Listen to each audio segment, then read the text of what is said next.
दीनदयाळा कृपा करी अनाथांच्या नाथा.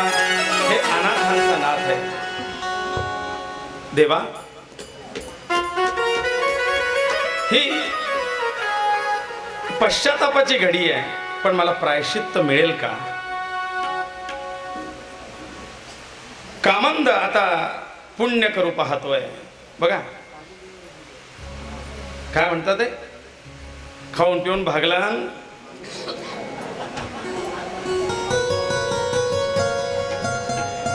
आता त्याला पश्चाताप झाला आणि आता म्हणतोय आता मला पुण्य करायचंय. काय केलं तर मी ह्या पापातून मुक्त होईल. तो म्हणतोय मी काहीतरी दानधर्म करू का? तो म्हणतोय मी या वर्षी सप्ताहाची डायरेक्ट अन्नदानाची पावती घेऊ का?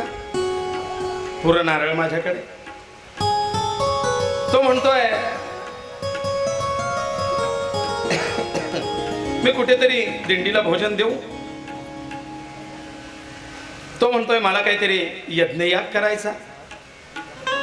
काय केलं म्हणजे मी या माझ्या पापातून प्रायश्चित्त घेऊन मुक्त होईल. अनेक प्रकार अनेक प्रयत्न तो करू लागला. त्याने काही ब्राह्मणही बोलावले, मला प्रायश्चित्त संकल्प द्या आणि माझ्याकडनं काहीतरी प्रायश्चित्तात्मक यज्ञ करून घ्या.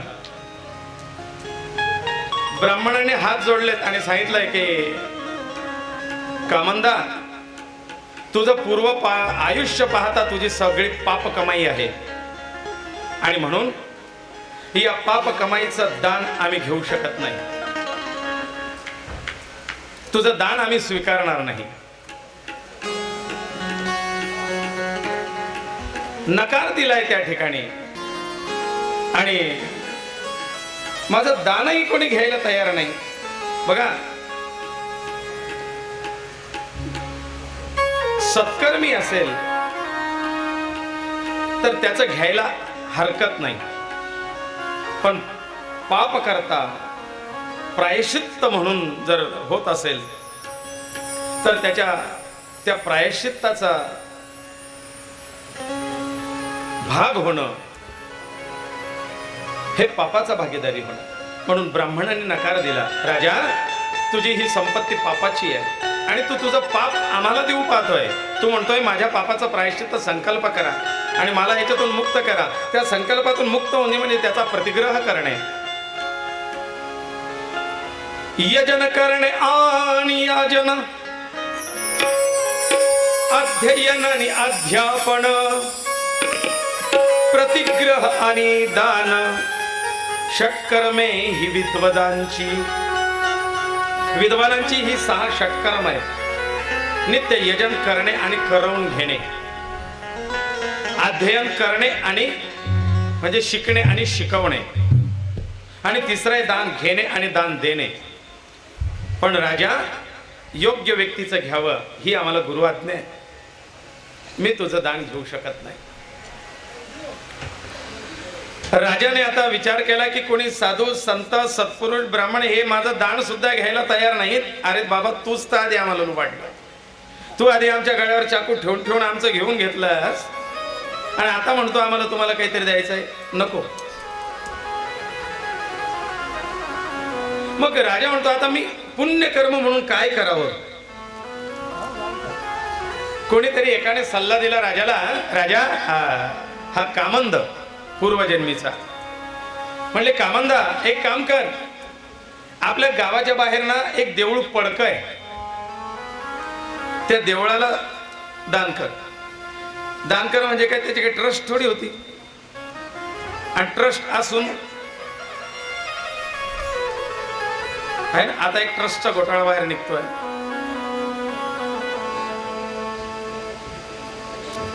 मग ते काय उपयोगाचं म्हणले, नको तिथे नको. मग राजा तुझ्या हाताने तू त्या मंदिराचा जीर्णोद्धार कर. जीर्णोद्धार होणं, जीर्णोद्धार करणं हे खूप कमी लोकांच्या भाग्यात असतं बरं मंदिराचं कार्य.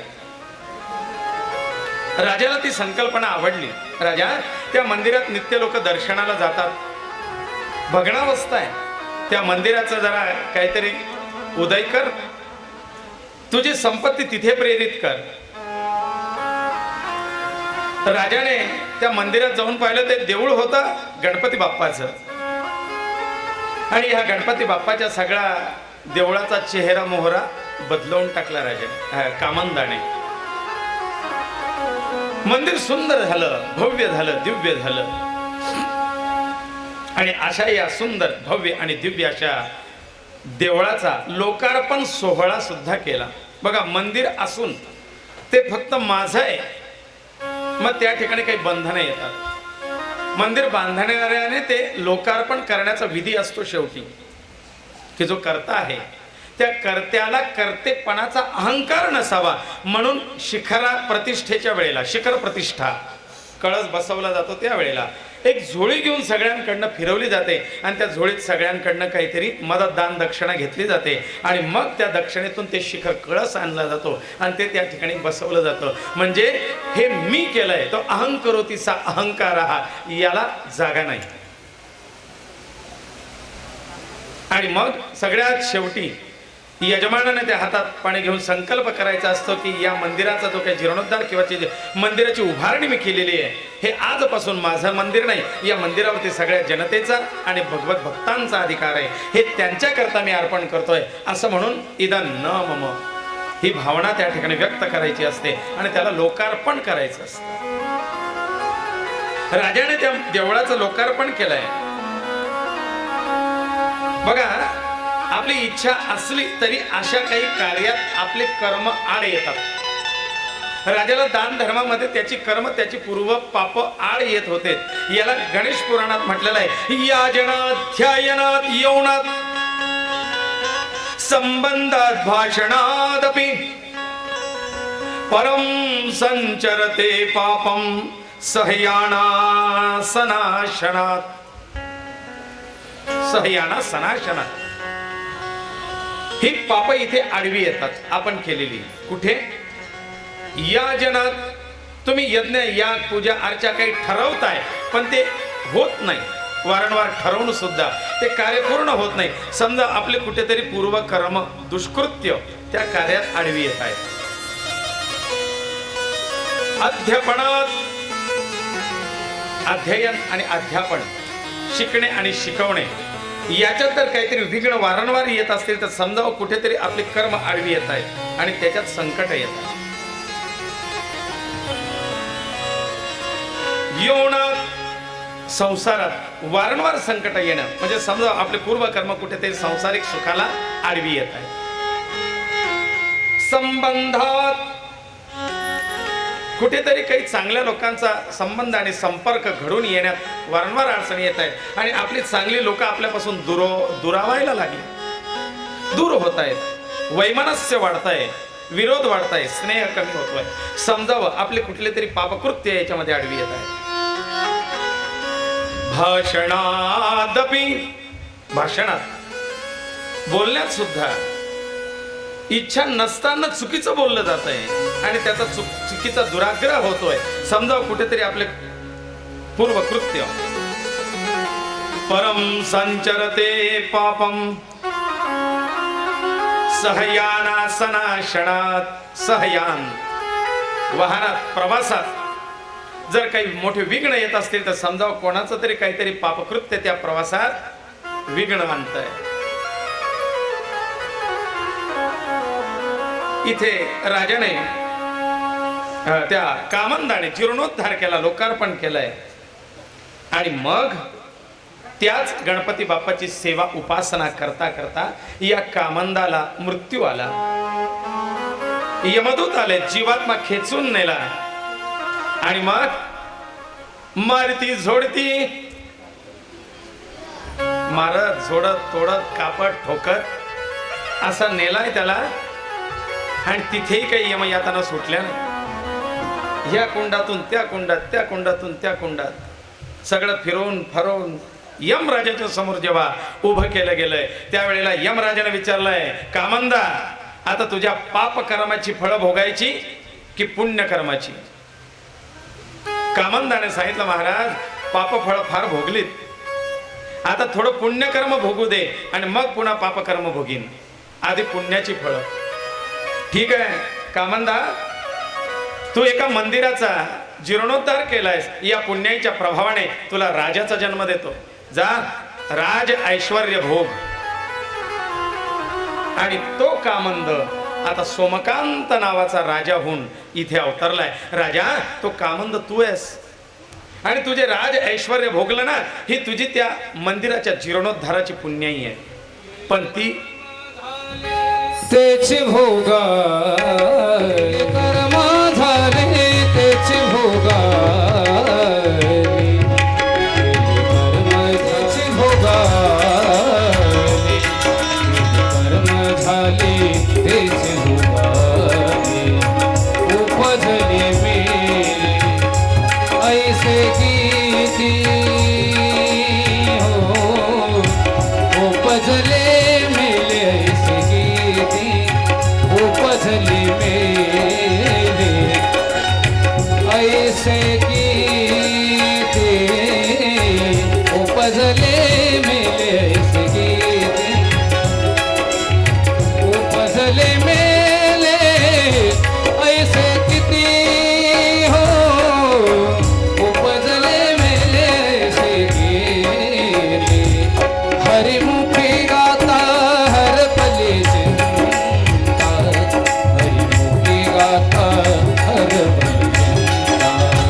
शंका आली. ही सगळी माझ्या पूर्वजन्माची कर्म. मी तो कामंद होतो आणि त्यामुळे मला ही अवस्था. राजा जरा शंकित झाला, विश्वास नाही न बसत. काही सांगितल्यानंतर राजा शंकित झाला. तोच राजाच्या शरीरातून पक्षी, अनेक पक्षी बाहेर पडले. आणि ते पक्षी बाहेर पडल्यानंतर चिवचिवाट त्या ठिकाणी झाला. ते त्याच्या डोक्याच्या अवतीभोवती गरगर गरगर गरगर गिरक्या मारतात आणि ते पक्षी येऊन त्या राजाला टोच मारू लागले, दंश करू लागले.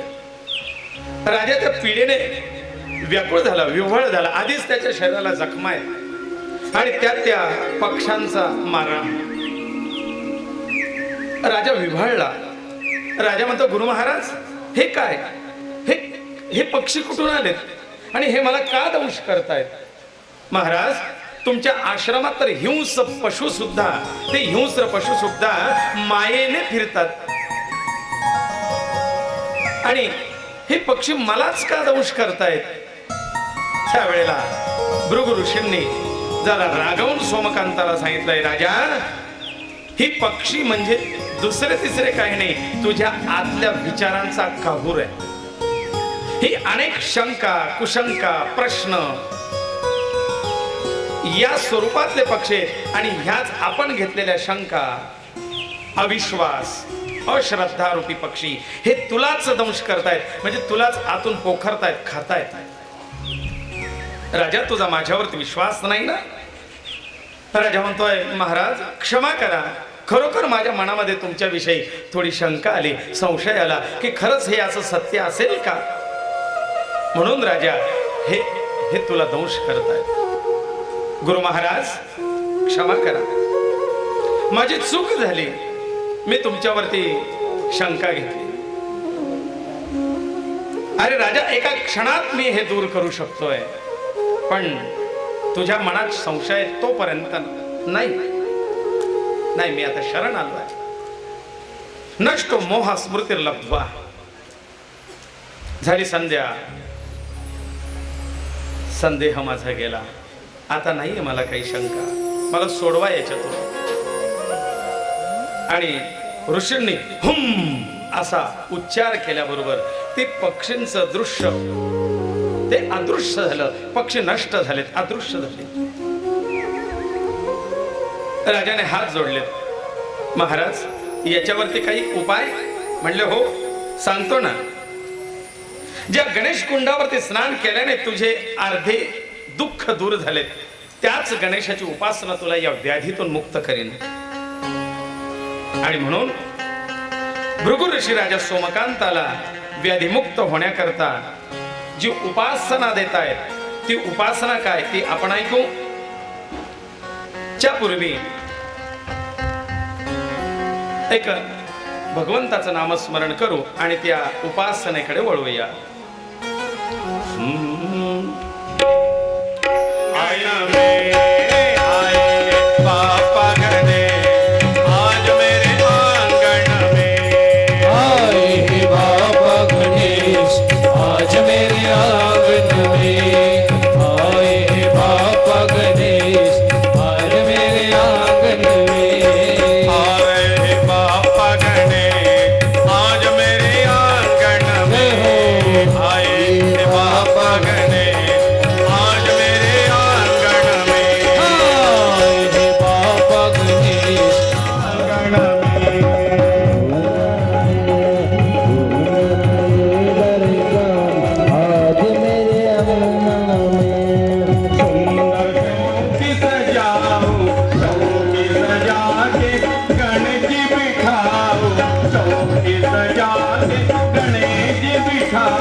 हे पाप पुरुषा, या ठिकाणी तुला खाण्याकरता उपस्थित नाही केलं राजा. हे तुझ्यातलं पाप आहे. हे पूर्वजन्मे कामंद जन्मात तू केलेली सगळी पाप, हा तो पाप पुरुष आहे. आणि हा आता तुला खायला उठलाय. हा तुझा सगळा ऱ्हास करणार होता, त्याला तुझ्यातून बाहेर काढलंय, त्याला स्थान द्यायचंय. तो पाप पुरुष म्हणतोय मी कुठे जाऊ, मी काय खाऊ, कोणाला खाऊ. आणि त्या पाप पुरुषाला भृगु ऋषींनी आज्ञा दिली, समोर एक आंब्याचं झाड आहे, त्या आंब्याच्या झाडाला एक ढोली आहे. त्याला काय म्हणता तुम्ही? एक खोबण पोकळ ढोल. त्या आंब्याच्या झाडाच्या लाकडीच्या ढोलीमध्ये त्या पाप पुरुषाला प्रवेश करायला सांगितलं, जा त्या आंब्याच्या झाडात राहा आणि तिथून लोकांची पाप खा. पण जसा हा काळा पापपुरुष त्या आंब्याच्या झाडामध्ये प्रवेश करतो, त्याच क्षणाला ते संपूर्ण आंब्याचं झाड जळून भस्म झालं. राखेचा ढीग त्या ठिकाणी पडला. आता भृगु ऋषींनी सांगितलंय, खबरदार, पुन्हा खायला मागशील किंवा याला त्याला त्रास देशील तर तिथेच पडून राहा, नाहीतर मी तुला जाळून भस्म केलं. आता तो पापपुरुष त्या राखेमध्ये दडून बसला ऋषींच्या भयाने. ऋषी राजा सोमकांताला सांगताय, सोमकांता, आता संकल्पपूर्वक तू मी सांगतो त्या गणेश पुराणाचं श्रवण कर. श्रवण करताना तुझ्याजवळ एक जलाचा लोटा तो घेऊन बैस. मंत्र जप चालू ठेव. मी तुला उपदेश देईन, त्या मंत्राचा अखंड जप कर. त्या दिवसाची कथा ऐकून झाली की ते जल त्या राखेमध्ये विसर्जन कर. हळूहळू हळूहळू तुझे ती पाप नष्ट होत जातील आणि हा पापपुरुष सुद्धा नष्ट होईल. याच राखेतून पुन्हा आंब्याचा वृक्ष उगवेपर्यंत तुला ही साधना करायची आहे, तो नामजप करायचा. लक्षात ठेव, या राखेतून पुन्हा आंब्याचा वृक्ष येईल. राजा म्हणतो, गुरुदेव, आता मला शंका नाही तुम्ही सांगितलेल्या कुठल्याही गोष्टीवरती. मी संशय घेणार नाही की राखेतून कसं काय आंब्याचा वृक्ष. इकडे तर आपण म्हणतो ना, भाजलेल्या बीजात पुन्हा अंकुर फुटत नाही. इथे तर राख झाली आहे, अंकुर कसं फुटणार. पण गुरुदेवांनी सांगितलं, त्याच्यावरती विश्वास आहे. बापरे, येऊन गेला नैवेद्य.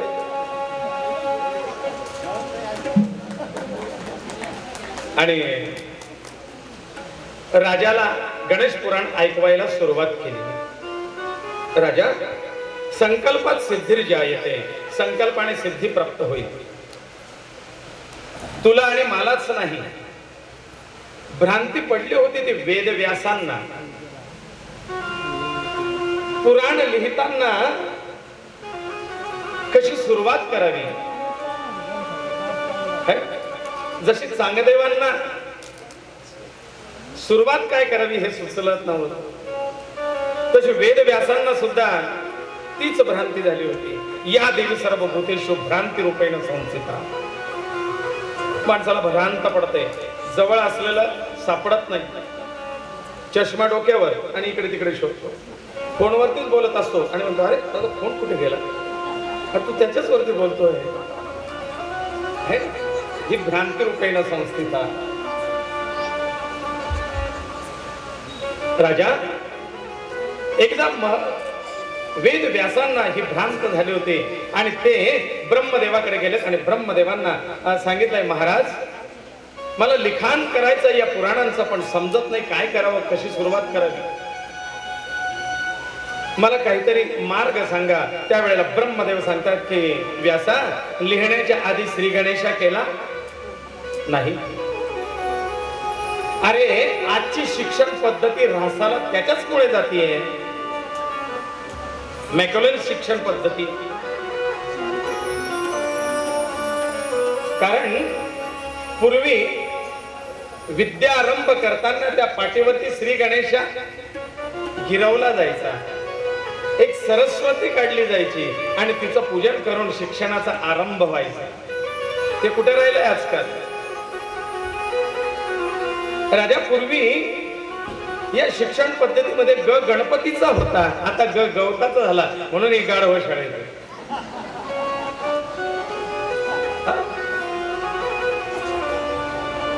शिक्षणात सुद्धा शाळेमध्ये आता ग गणपतीचा न शिकवता ग गवताचा शिकवला जातोय. कशी मुलं विद्यावान होती, शिक्षण पद्धतीचा ऱ्हास कसा होतोय. राजा व्यासा, तुला या ग्रंथ आरंभापूर्वी गणेशाचं आराधन महत्वाचं आहे. तुम्ही तर जाणतात हा गणेश विघ्नहर्ता आहे. हो, चूक झाली. कुठल्याही कार्यारंभी गणेशाचं स्तवन केलं गेलं पाहिजे आणि तुम्ही त्यालाच विसरला तर ते कार्य निर्विघ्नतेने पार होणार नाही. मग मी सांगतोय त्या मंत्राचा जप कर आणि गणेशाची उपासना कर. 10 दिवसाचं व्रत कर. ब्रह्मदेवांनी महर्षी वेदव्यासांना ही 10 दिवसाची पार्थिव गणेश उपासना सांगितली. 10 दिवसाचा गणपती बसवायची पद्धती ही तिथून आली. मग महर्षी वेदव्यासांनी आपल्या आश्रमामध्ये तो गणपती बसवलाय. बघा, आपण जे दृश्य पाहतोय याच्यामध्ये हे पांढऱ्या शुभ्र वर्णाचे ब्रह्मदेव आहेत आणि ब्रह्मदेव महर्षी वेदव्यासांना गणपतीची उपासना देत आहेत. हे सजीव दृश्य आता आपल्याला या ठिकाणी पाहायचं आहे. ओम गं गणपतये नमः. ओम गं गणपतये नमः. ओम गं गणपतये नमः.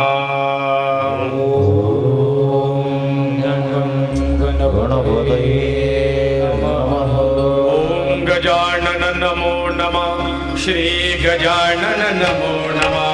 जय गजानन नमो नमः. गणपती बाप्पा मोरया. ओम गजानन नमो नमः. श्री गजानन नमो नमः.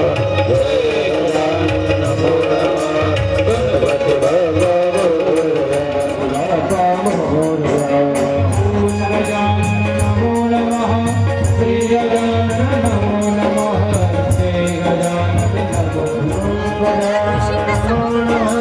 श्री गजानन नमो नमः. जय गजानन नमो नमः. ओम गजानन नमो नमः.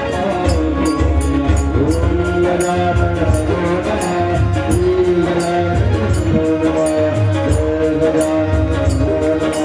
गणपति बाप्पा मोरया. ओम गजानन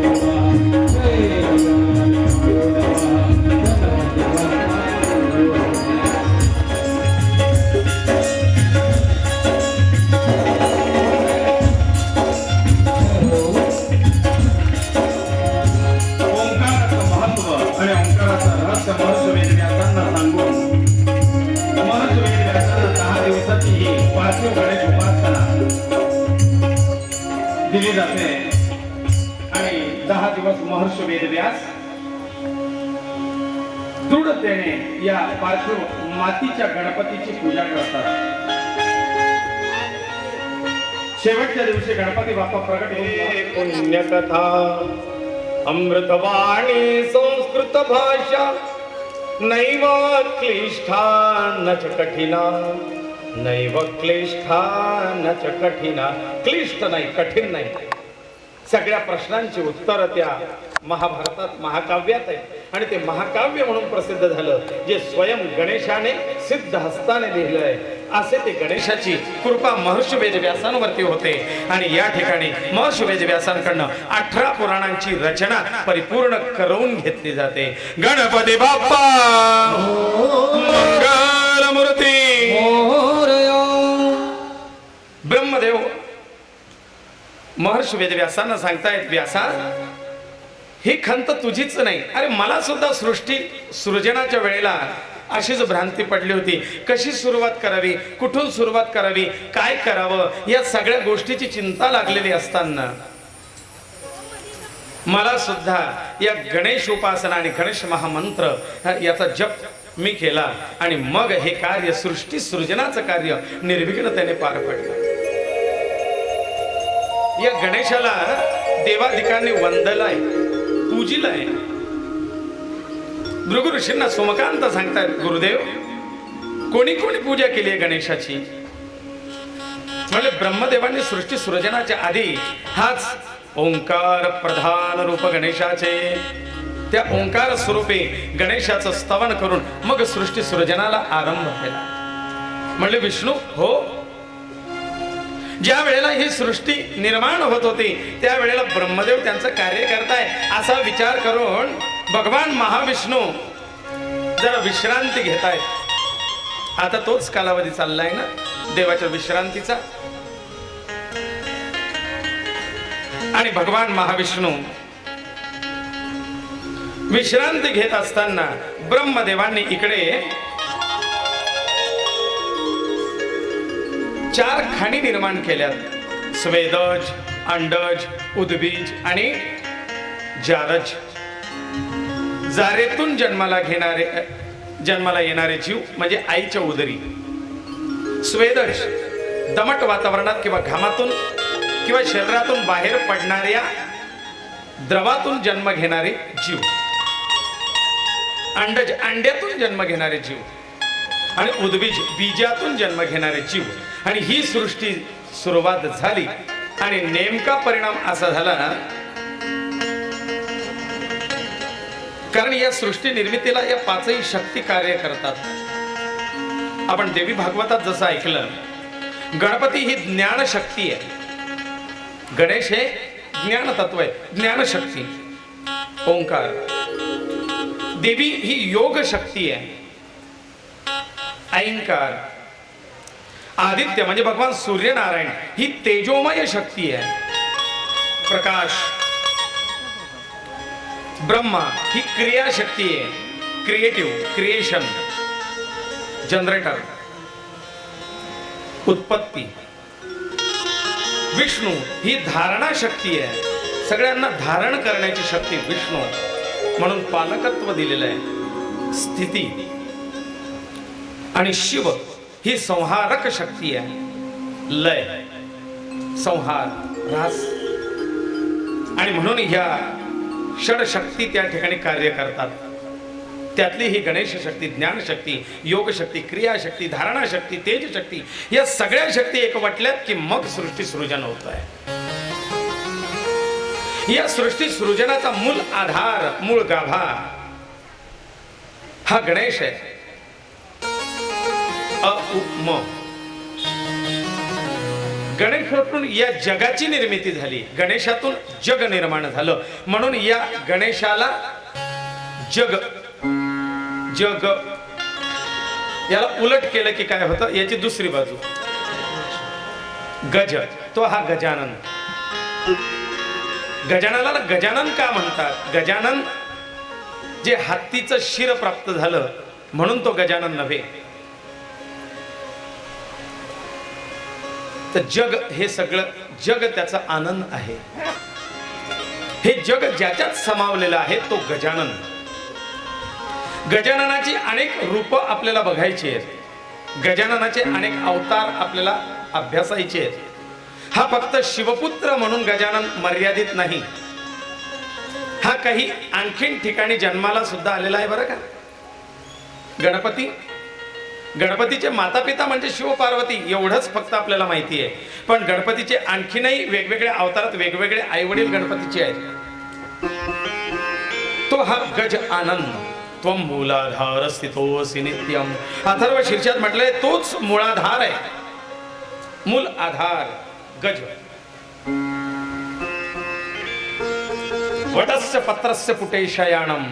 बघा भागवतात सुद्धा भगवान गोपाल कृष्णाचं एक बाल स्वरूप वडाच्या पानावरती झोपलेलं दाखवलंय. करारविंदेन पदारविंदम मुखारविंदेन विनिमेषयन्तम वटस्य पत्रस्य पुटे शयानम बालम मुकुंदम मनसा स्मरामि. मग इथे केळीचं पान का नाही दिसलं देवाला? लांबलचक होतं ना, बाळ बरोबर मावलं असतं. वडाचंच पान का है ना? आणि बहुतेकदा तुम्ही समर्थांची मूर्ती बघितली असेल, वडाच्या झाडाखाली बसलेली आहे. अक्षय्य वट म्हणून प्रसिद्ध आहे. मग आपल्या धर्मशास्त्रामध्ये वटवृक्षाचं एक विशेष महात्म्य दिलेलं आहे. का स्त्रिया वटवृक्षाची पूजा करतात? कारण संसारात आपला वट राहावा म्हणून, की आपली वटवट सदा चालू राहावी म्हणून. नाही, हा वटवृक्ष अध्यात्मात का पूजनीय आहे याचं रहस्य असं आहे.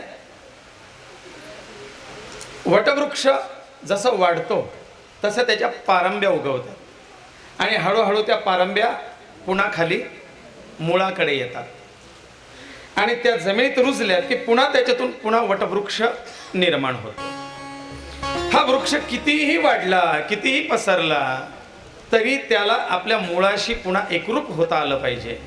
त्याची ओढ, त्याची धाव आपल्या मुळाकडे असली पाहिजे. जाते माहेराला बाई मी जाते माझ्या माहेराला, माझ्या मूळच्या घराला बाई मी जाते माहेराला.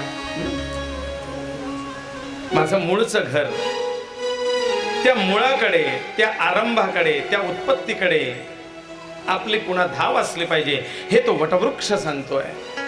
आणि म्हणून वटस्य पत्रस्य पुटे शयानम बालम मुकुंदम मनसा स्मरे. बाबा रे, ही सृष्टी कितीही सृजन झाली तरी तिच्या मूळ तत्वाला विसरता कामा नाही. आणि ते मूळ तत्व म्हणजे त्वम मूलाधार स्थितोऽसि नित्यम. तो मूळ आधार हा गणराज आहे. मग याच्यामध्ये अग्रतः ब्रह्मा, शिव कुठे आहेत, विष्णू कुठे आहेत, याचा एक सविस्तर तो वटवृक्ष आहे. ऊर्ध्वमूल मद शाखम अश्वत्थम प्राहुरव्ययम वगैरे वगैरे वगैरे, ह्या बऱ्याच आणखीन विस्तार आहे. ते विस्ताराने पाहायला गेलं तर नैवेद्य येऊन गेलेला आहे. तिकडनं बंदूक ताणून माझ्यावरती तयार आहे. नेम लावायला जाधव काका आणि पोद्दार काका.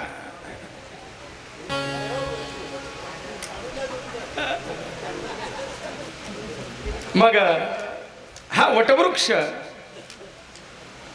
या वटाच्या पत्रावरती सांगितलंय की हा म्हणजेच गज आहे, तो वटवृक्ष. मग या गजाननाचं स्तवन तिथे सुंदर अशा त्या वटवृक्षाखाली भगवंत पहुडले आणि ब्रह्मदेव सृष्टी सृजन करतायत. त्या सृजनातून नेमकं असं झालंय की जी स्वेदज सृष्टी उत्पन्न करतात त्यावेळेला त्या स्वेदजातून विष्णूंचं झोपणं कसं आहे, असा हात लावलेला आहे. त्याच्यामुळे आपोआप काय झालंय की घामाचे दोन धारा अशा वाहू लागल्या आणि ब्रह्मदेवाने इकडे नेमकं क्रिएशन, त्यांची कृती अशी झाली की स्वेदातून म्हणजे घामातून जीव उत्पन्न आणि तिकडे घामाच्या दोन धारा विष्णूंच्या आल्या आणि त्याच्यातून दोन जीव निर्माण झाले, ते म्हणजे मधु आणि कैटभ. मधु कैटभ, या मधु कैटभाने पाहिलं की दुसरं कोणीच नाही, हा एकटा झोपलेला आहे. म्हणजे आम्हीच मूळ आहोत. गर्व आला, अहंकार आला. त्यांनी त्या ब्रह्मदेवाला त्रास द्यायला सुरुवात केली. जरा धावतं घेतोय आता. ब्रह्मदेवांना त्रास द्यायला सुरुवात केली आणि मग ब्रह्मदेवांनी नारायणांची स्तुती केली. नारायणा, ही आसुरी शक्ती कशी काय उत्पन्न झाली? माझ्या या कृतीमध्ये काहीतरी चूक घडली आहे. मग हे दुरुस्ती कोण करू शकतं? तर तुम्ही. आणि म्हणून ब्रह्मदेवाने नारायणांना उठवण्याकरता नारायणांची जी योगमाया आहे त्या योगमायेची प्रार्थना केली. हे आपण देवी भागवतात ऐकलेलं आहे, म्हणून मी ते पुन्हा सांगणार नाही, कारण तेवढा भाग आपला पुढे जातोय. विश्वेश्वरीं जगत संहारकारिणीं निद्रां भगवतीं विष्णोरतुलां तेजस प्रभू. ब्रह्मोवाच, ब्रह्म म्हणतात, त्वं स्वाहा त्वं स्वधा त्वं वषट्कार स्वरात्मिका सुधा त्वं अक्षरे नित्ये त्रिधा मात्रात्मिका स्थिता अर्धमात्रा स्थिता नित्या यानुच्चार्या विशेषता त्वमेव संध्या सावित्री त्वं देवी जननी परा. देवी, नारायणांवरती तुमचा असलेला योग मायेचा प्रभाव काढून घेऊन त्यांना जागृत कर. ती योग माया दूर झाली आणि नारायण जागे झालेत. नारायणाने डोळे उघडलेत आणि सांगितलं, ब्रह्मा काय? म्हटले, देवा, ते दोन मातलेत ना शुंभ निशुंभ, तसे हे कोण होते? मधु आणि कैटभ. या दोन मधु कैटभांनी मला त्रास द्यायला सुरुवात केली. आवर घाला त्यांना. आणि नारायणाने मधु कैटभाशी युद्ध करायला सुरुवात केली. हे मधु कैटभ फार उन्मत्त होते बरं का. नारायणाचे युद्ध करतायत, परंतु नारायणांना काही आवरले जात नाही. पहिल्या दिवसाचं युद्ध थांबलं. काय करावं याच्यावरती उपाय. दुसऱ्या दिवशी पुन्हा शंख फुकला, पुन्हा मधु कैटभ आले, पुन्हा युद्धाला सुरुवात झाली. मधु कैटभ आणि नारायण यांच्यात घनघोर युद्ध सुरू होतंय. आवरले जात नाही.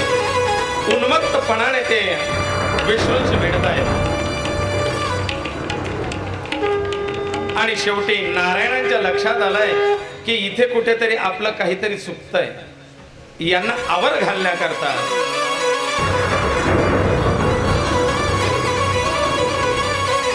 या मधु कैटभांना आवरण्याकरता मला जे बल पाहिजे ते बल, शक्ती. आणि मग नारायणांनी गणपती बाप्पाची उपासना सुरू केली. धावा सुरू केला. गजानन श्री गणराय आधी बंधू तुझ मोरया. गजानन श्री गणराय आधी बंधू तुझ मोरया. गजानन श्री गणराय आधी बंधू तुझ मोरया. श्री गणराय आधी बंधू तुझ मोरया. आधी बंधू तुझ मोरया. गजानन श्री गणराय आधी बंधू तुझ मोरया. गणपती बाप्पा या युद्धात मला आशीर्वाद दे. संग्रामे संकटैश्चैव विघ्नस्तस्य न जायते. वाद विवादात युद्धाच्या प्रसंगी सुद्धा गणेशाचे आशीर्वाद घ्यावे, म्हणजे त्याच्यात जय मिळतो. पण तुमचं युद्ध न्यायाने असलं पाहिजे. नारायणांनी सुद्धा गणेशाची उपासना केली आणि मी सुद्धा गणेशाला शरण गेलो होतो. ही आमची गणेशोपासना आहे. एवढं बोलून ब्रह्मदेव वेदव्यासांना आशीर्वाद देतात. भृगु ऋषी सोमकांतालाही गणेश उपासना सांगतात. बाकी पुढे काय झालं हे उद्याच्या भागामध्ये आपण पाहू. आता पोद्दार काका आणि जाधव काका यांचं काही मनोगत आणि काही कविता त्यांना म्हणायची आहे, ती आपण ऐकून घेऊ. त्यांचे विशेष आभार. काल आम्ही सूचना केली की ताटात टाकू नका, पोटात टाका, आणि सर्वांनी काल स्वच्छ ताट ठेवले. सर्वांचं अभिनंदन, सर्वांचं अभिनंदन. आणि आज विशेष सांगायचं म्हणजे आज महिलांची उपस्थिती इतकी आहे.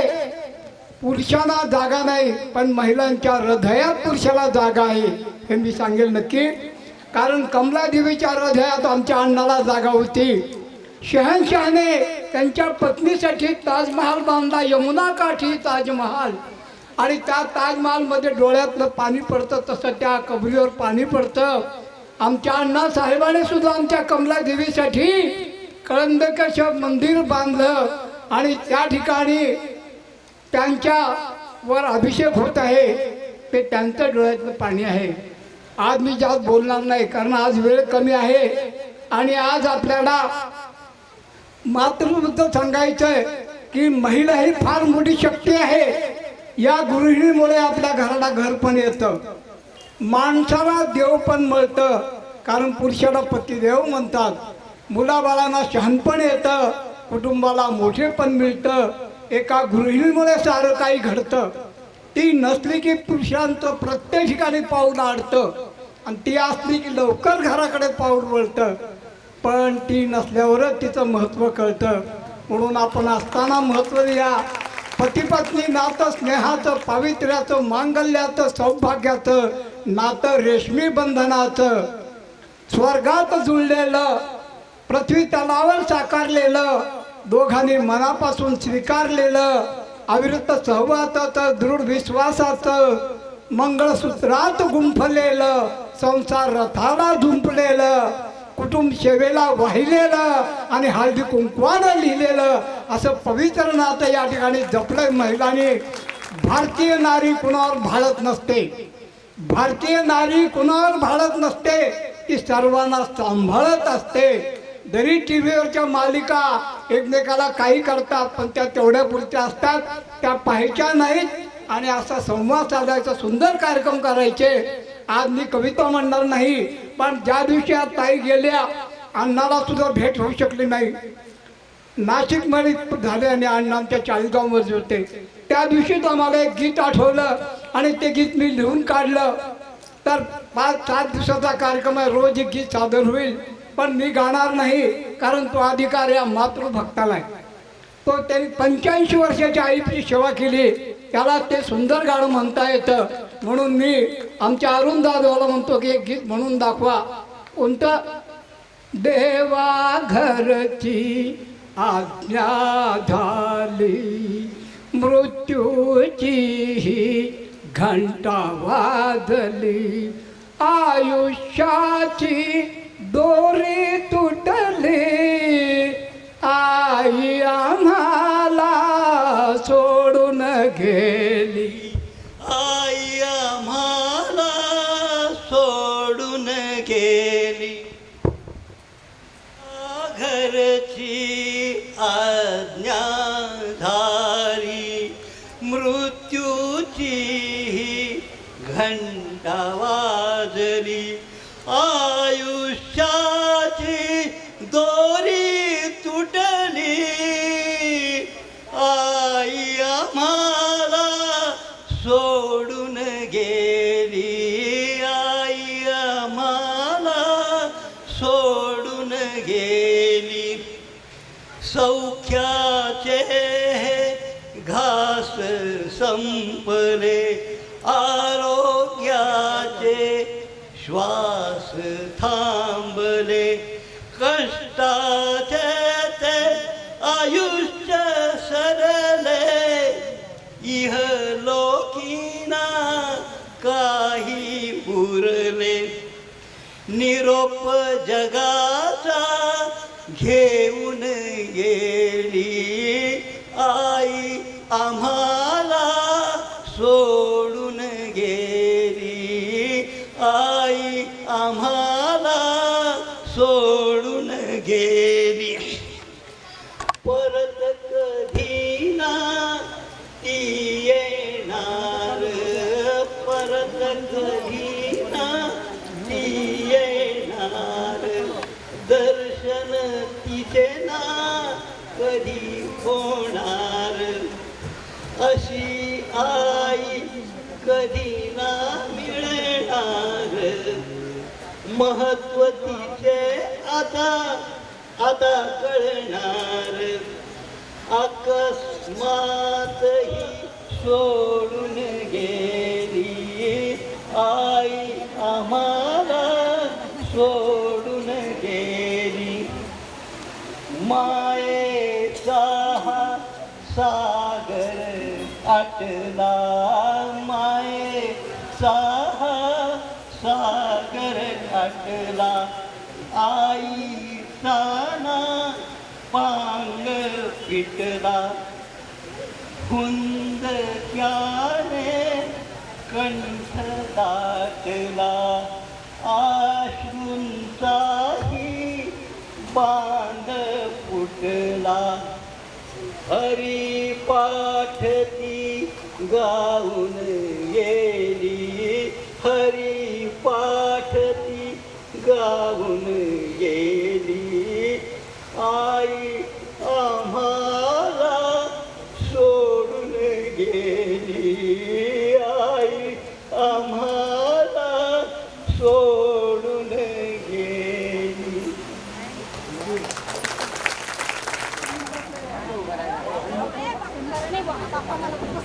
हो.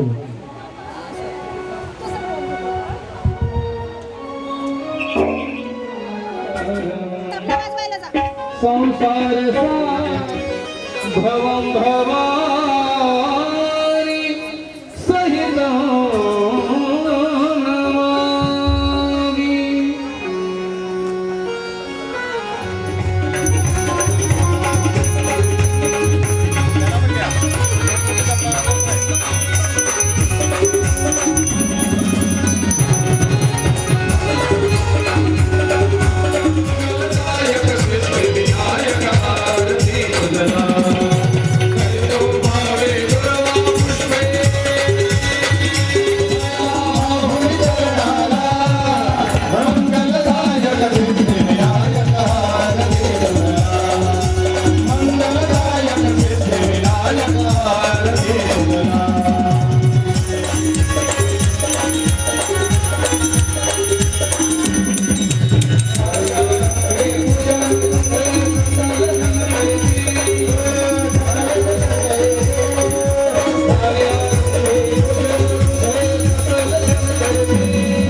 पुष्पाणि यथा योग तू घडा नायका मागणे देव संतांसे सदा नमावे सत्कर्म योगे वयोगान गावे सर्वामुखे मंगल बोल भावे ज्या स्थळी हे मनसाय माझे त्या स्थळी हे निजरूप तुझे मी ठेवितो मस्तक ज्या ठिकाणी तेथे तुझे सद्गुरु पायलोनी अलंकापुरी पुण्यभूमी पवित्र तेथे नंद तो ज्ञाननाथ सुपाद कया आठविता महाकरिता ऐश्वर्य हे लाभले आता धर्म सख्या तुझ्या प्रतिम्या नम्रत्वतेने असे इच्छा होतसे मानसे करितसे हा देह तुझा माता बंधू तुझ विना असे होऊन मजला